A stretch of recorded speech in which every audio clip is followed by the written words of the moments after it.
अच्छी तरह सुनिए, धमाका है ये।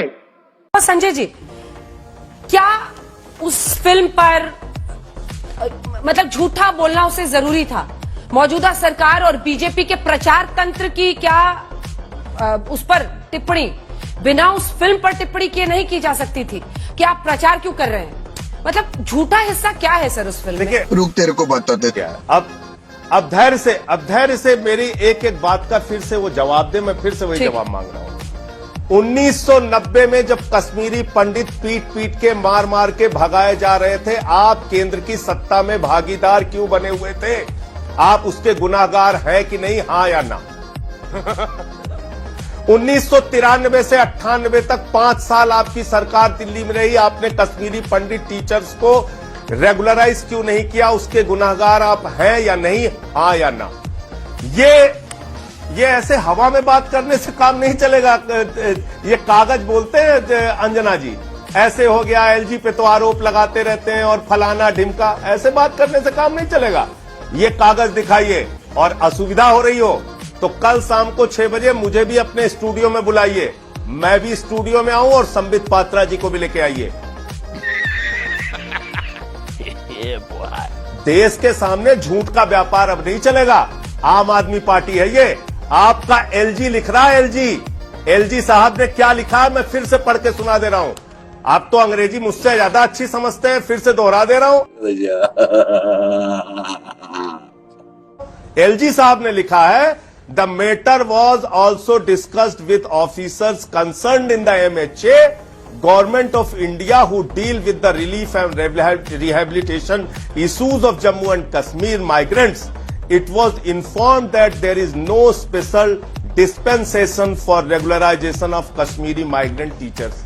ये तो नोट है संबित जी, ये तो नोट है केंद्र सरकार की कोई पॉलिसी नहीं रेगुलर। ये तो नोट है, ऐसे मत विश्वास कीजिए। अभी ये फिर झूठ कह देंगे। नहीं अंजना जी, ये अभी फिर झूठ बोल देंगे। कल स्टूडियो में बुलाइए अपने, और पिंकी आनंद भारतीय जनता पार्टी के लीगल सेल की हेड, वो बिल्कुल कल बुलाइए, कल मुझे स्टूडियो में बुलाइए, और इनको भी बुलाइए। इनका झूठ बेनकाब होना चाहिए। क्या बात? गाड़ी भाजपा वाले सुप्रीम कोर्ट में जाके विरोध करेंगे, भाजपा वाले कश्मीरी पंडित टीचर्स को रेगुलराइज करने का विरोध करेंगे, और पूरे देश के सामने घड़ियाली आंसू बहाएंगे। अटल बिहारी वाजपेयी जी की सरकार 7 साल रही, कश्मीरी पंडितों के पुनर्वास के लिए आपने क्या किया? यही नहीं, अभी और सुनिए। 7 साल से नरेंद्र मोदी जी की सरकार है, कश्मीरी पंडितों के पुनर्वास के लिए आपने क्या किया? ये पूछना गुनाह है क्या अंजना ओम कश्यप जी?